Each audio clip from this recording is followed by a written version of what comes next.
Hello and welcome to episode 218 of the Veeam Community Recap. I'm Rick Van Over in the black shirt, and I'm joined by Madi in the white shirt. I was almost going to wear a white shirt today, but You we are. planned for that, Rick, right? I was holding that one for a bit. That's right, but I am not in normal circumstances today. We'll get to that in a minute. But how are you doing today, Madi? Yeah, I'm doing great as always, like working on a bunch of projects, you know me. Enjoying the good weather. Actually, it's getting very summer weather. But I think you have more interesting stories because you are on the road again. You are in Las Vegas, different background. Tell us about it. Yeah. I'm actually kind of proud. I made my bed. Look, it's even kind of put together nice. Yes, I am in Las Vegas. I'm at one of the analyst events, Infotech Live, and I'll tell you, this is a really, really good event. Our team does a lot with the analysts, and these events are just nice additional exposures and opportunities. So it's really good. But yeah, Las Vegas, it is hot here, Maddie, and tonight we have something that's actually supposed to be outside. Um, Oh dear. I have like a little, I have a little Fahrenheit to Celsius converter in the car the other night. It was dark at 9 o'clock and it was 104. So I think that's like 40 Celsius or something like that. The daytime's even higher. So holy buckets, it's hot. But no, it's pretty. I won't say it's pretty cool here because it's very hot, but it's good to be back in Las Vegas. You can have a lot of fun here. Yeah, not the best weather, but always good to be in Las Vegas for sure. There's always Yeah, something happening, right? yes, and I'm not going to do anything outside except we do have something outside tonight. I just might have to make an appearance. I don't know. I mean, they say the dry heat and they've got fans and stuff, but we'll see. We'll I see. wonder why they choose like Las Vegas. I mean, Las Vegas is good, right? But you should just pick it on certain times of the year because then you have so many other options to choose from, right? You don't have to go for Las Vegas. There's a lot of good places in California and on the East Coast that are not that hot, but I guess it's not just a matter of weather. They choose it based on other factors as well. So, Yeah, and yeah. there's a lot of things going on here too. So it's like, oh, I'm not the only one here. So it's Las Vegas. It works. Those who have been, they know. But speaking of those, let's talk about those community members. And man, yep, guilty. One screen Rick again. Those who know that I have when I travel nowadays, I only go with one screen. I'm so sorry about all of these bad drivings, but let's jump in and take a look at the community stuff. And these are Maddie's picks. And first up is Chris. Yeah, it's a really great write up in here. I'm not really sure if we mentioned Chris previously. Not that, oh, have I we think we changed? have. It's been a Yeah. while, but I think he's got a new Okay. avatar that looks just like him. Yeah. Maybe in 218 episodes, I'm sure we probably mentioned him at some point. But yeah, anyway, great write up in here. And thank you for being back. Um, and this is it's a great article about leveraging Microsoft Azure and with Veeam Orchestrator. And Chris says at some point in this article, like while Veeam cannot currently perform full shore backup orchestration in Azure, and then he explains that what are the Azure technical challenges in this sense. um, he says like, hey, you can use it on premises without no issues, but when it comes to perform the full shoreback orchestration in Azure, there are some challenges. So it doesn't mean like you cannot do a clean room style validation, um, even though with those challenges. So he says if you have the right architecture, you can still build an isolated environment in Azure that archives similar goals, secure, segmented, and safe for testing restores. And what is he trying to do in this article is actually provide the steps to configure and automate Veeam backup verification, leveraging Veeam Recovery Orchestrator and Microsoft Azure. And then he's taking us through all the steps, and you can find it there in detail. Some of those are configure a separate subscription on or non-peered VNet where backups will be restored. Then you add Microsoft Azure compute account to Veeam backup and replication, and configure an Azure recovery location in Veeam Recovery Orchestrator. Configure the plan step scripts, verification steps, delete resources in Azure in specific resource group used for restore, and configure recovery plan. So that's quite thorough. And then he goes over this and gives us a demo, like a print screen, basically for each of it, each of the steps. At the end, as a conclusion, Chris says, this approach is not only that is going to ensure the data integrity and recoverability, but also is going to maximize cloud investments, right? And then it's going to support the DR testing, and it's going to enhance the cyber resilience. And that's not going to impact the production system. So that sounds like a good solution to me. What do you think, Rick?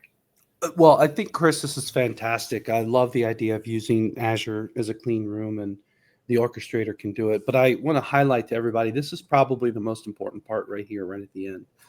When these disks, the virtual machines, the network interfaces, the network security groups, and the remaining resources are removed, the cleaning up, this is the stuff that will not make your Azure cloud bill go crazy from bad housekeeping from testing. So I think that's actually the most important part. So thanks a bunch, Chris. Hope to call your name more often.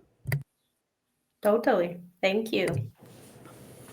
All right. Next up, we've got Christian, I am Soul, running the Object First Virtual Appliance on Proxmox. Now, I remember they told the Veeam 100 that was going to be available as a virtual appliance, and it's good to see that that's finally been released as such. And looks like Christian is doing as Christian does. He walks through it end to end. Totally. And yeah, our community members have been discussed quite a bit, the steps to set up, configure and integrate OOTBI with Veeam. And Chris shared the links on the steps to set up and configure the physical appliance from, the fellow members. And I can probably recall one or two that were mentioned in the recap as well at some point.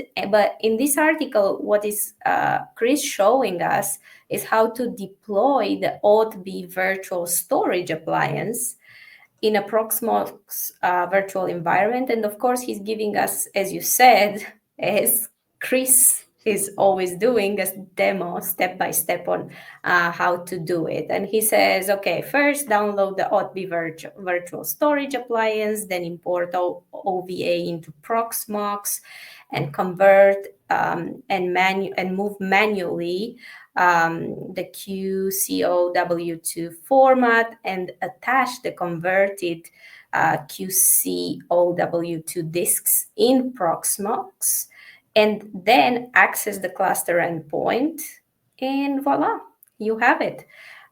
So pretty straightforward, I would say, this article on how to do it with the virtual storage appliance. So what do you think about it, Rick?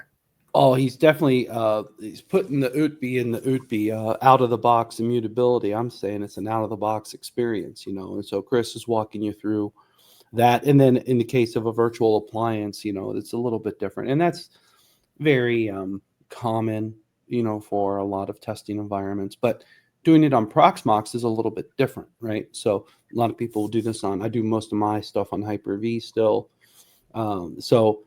This is just yet another hypervisor platform. So thank you, Chris. Good stuff. And let us know how it goes. Yeah, I think he says at some point that, Hyper-V is kind of, if you are doing it on Hyper-V, you kind of follow the same process. So it's very similar. At least that's what he says. I don't know if you tried it on Proxmox or not. I walked when I was clicking through the screenshots, it looked completely transparent. For those of you who understand the basics of all of the hypervisors, it's going to be a pretty natural step, which is a perfect segue to our last piece of featured content from Cody. And this is a very different type of post. And so just a little bit of background. Cody is in our product management team, and he's on the team that works with some of our other hypervisors. And he has highlighted 5 things he noticed when comparing scale computing to VMware. And you might have known that we're going to have a plugin for scale computing later in the year. I think this is really, really cool. Yeah, absolutely. So as you said, he made a very interesting, if you ask me, comparison between the scale computing and VMware hypervisors. And he starts by saying, hey, scale computing is very simple, needs minimal management, while VMware is powerful but requires trained IT staff. In VMware, there is a lot of planning when managing the network. And then the second point he goes, when it comes to storage, Scale only supports their hyperconverged storage. You get a simple and easy setup platform.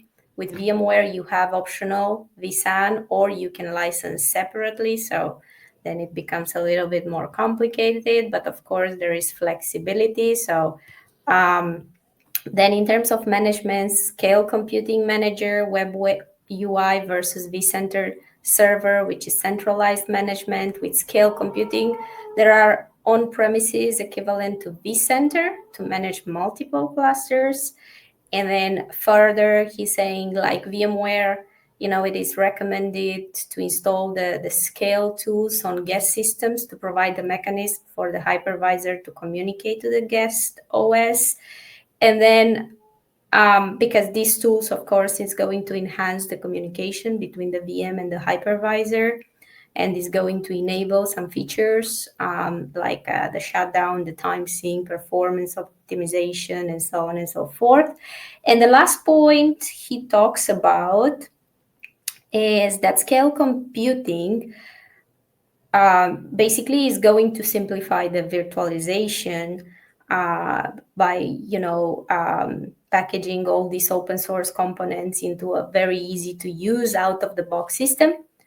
And this is, of course, ideal for users who want to use the power of virtualization without, the complexity of traditional open source setups. So really, really interesting, this article of Cody.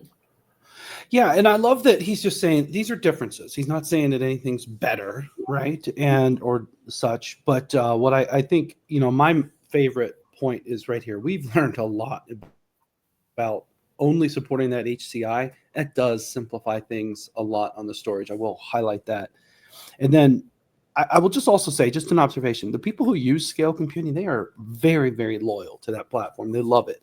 And maybe some of these things that Cody's identified are reasons why. So it's kind of interesting, something to look forward to. So thank you, Cody. Again, really appreciate this. Yeah. Maybe, Rick, this is just like for smaller businesses, right? While VMware is more like for enterprise kind of type of. That could be one could come to that conclusion, but I will say I've talked to a number of scale computing customers that are very interested in our plugin, and they're very big. So, okay.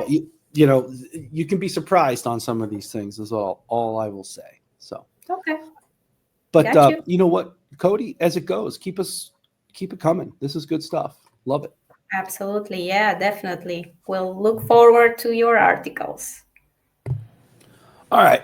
One of my favorite newer members, Lucas K. Klosterman, he had a cool blog post that actually Madi and I were talking quite a bit about before this. I'll kind of share my take here. But Madi, what caught your eye on this piece of content? Oh, this is a very fun article. Let's talk about PAWs.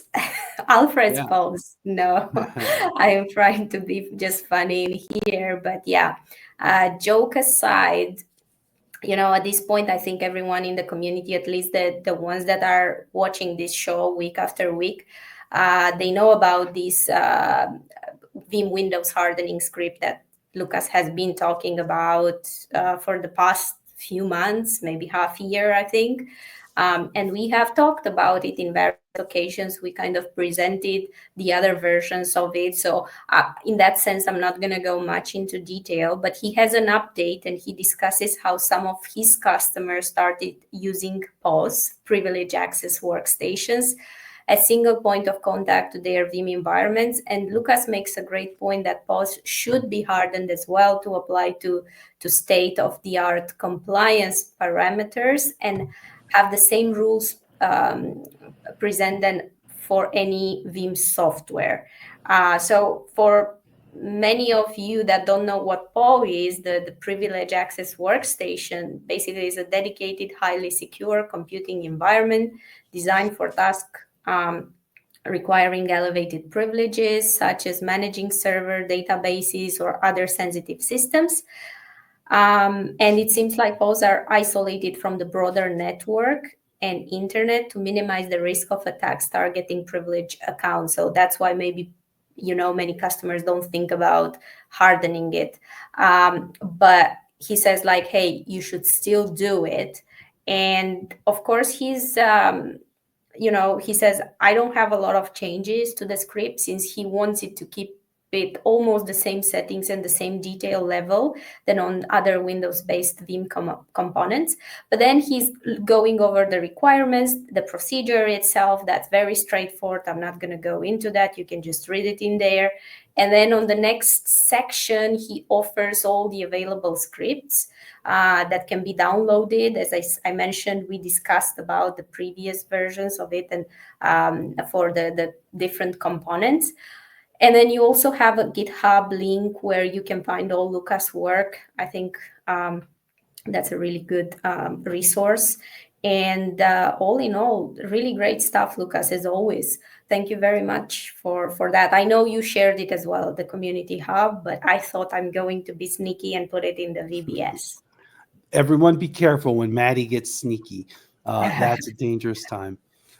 Yes, great stuff, Lucas. And one comment, a lot of people use the term jump server. And actually, I had to go look it up. What's the difference between a privileged access workstation and a jump server? And the big difference is that, well, one is a server and the other is a workstation, but they serve a lot of similar characteristics. And, specifically, he gets into it right here. A lot of people use them as virtual machines. It's funny, Lucas, because I actually changed it. I took it out, but I need to put it back. But for many years, up until about a year ago, I had one as well in our lab that was a laptop. That was because if I need to really, really fix my virtual platforms, I can't rely on the virtual platforms, right?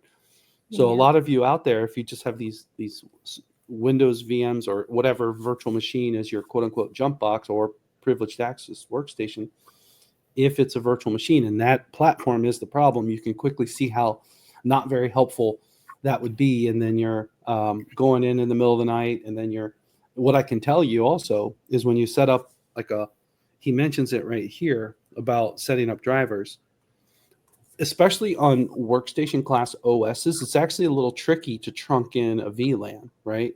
At least with Windows, or actually more like down here. So you have to do the driver and then you can do number 3. So it's like, if you're really under the gun to try to hurry and fix something, that is work you don't want to do. So actually, I really like the idea of having one as a physical workstation ready to go with all those things sorted out. So good stuff, Lucas. Thank you so much for sharing.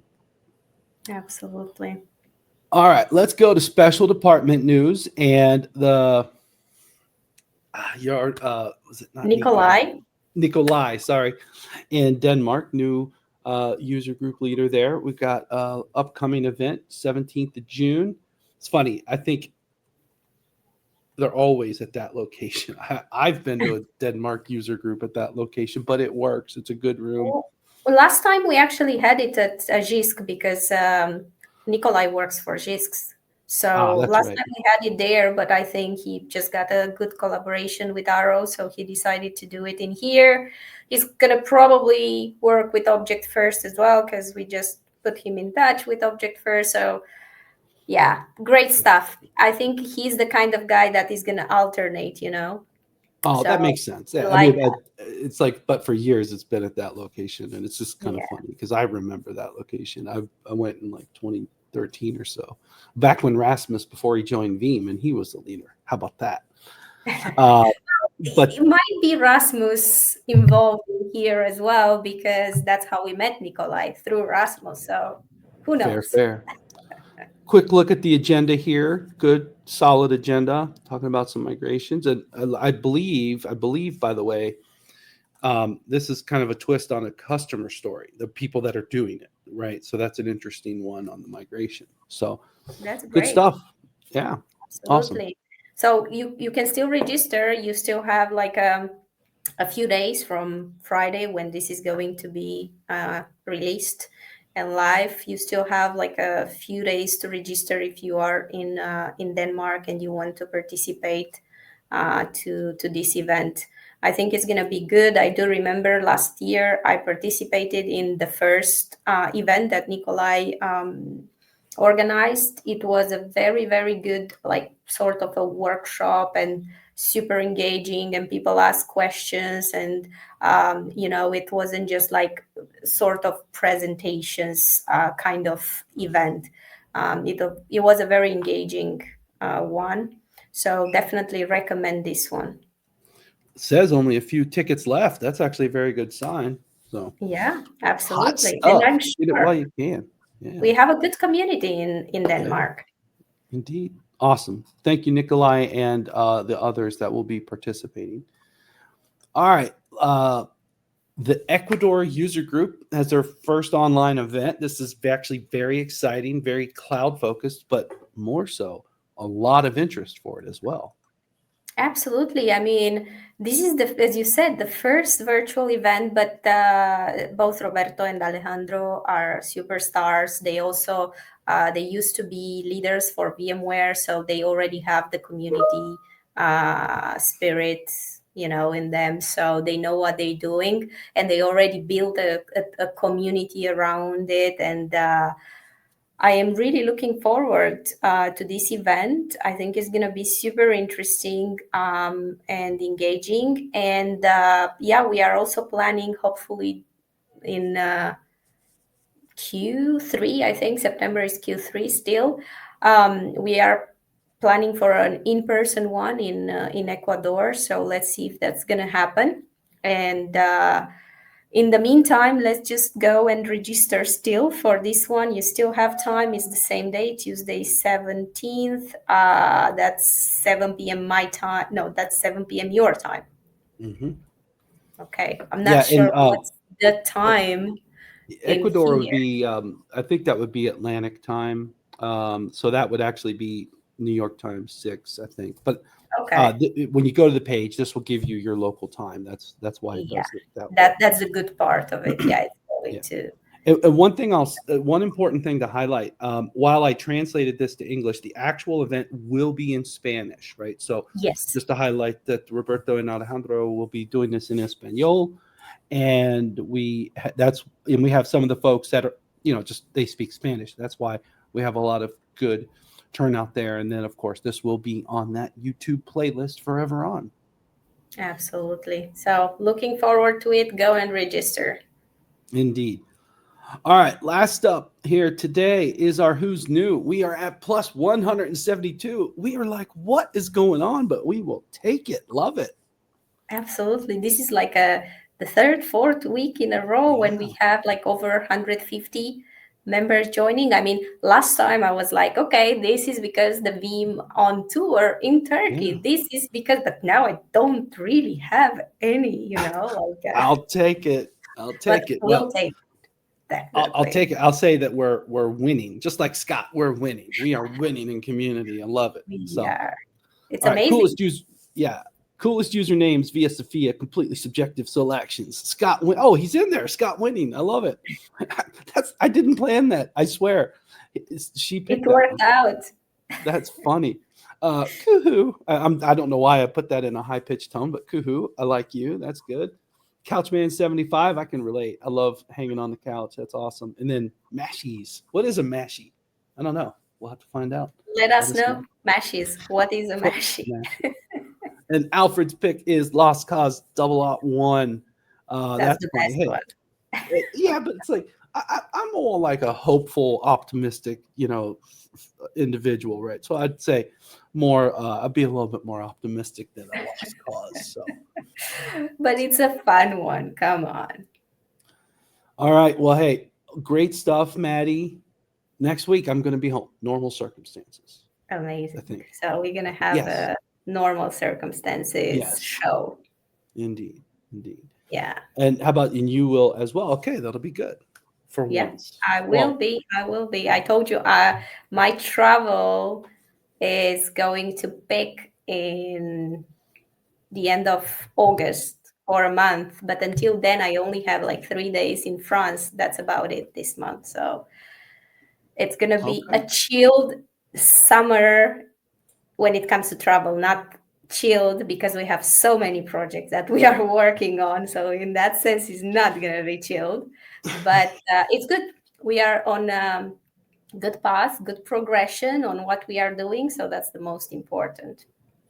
Yeah, you're not wrong. We are really running very busy and very high level of projects right now. It's kind of overwhelming actually, but anyways, community comes first. We'll make sure that we get that out every week. So we'll make this happen. All right, Maddie, thank you so much for curating the content here this week. Thank you, Rick. And thank you, community, for producing the amazing content.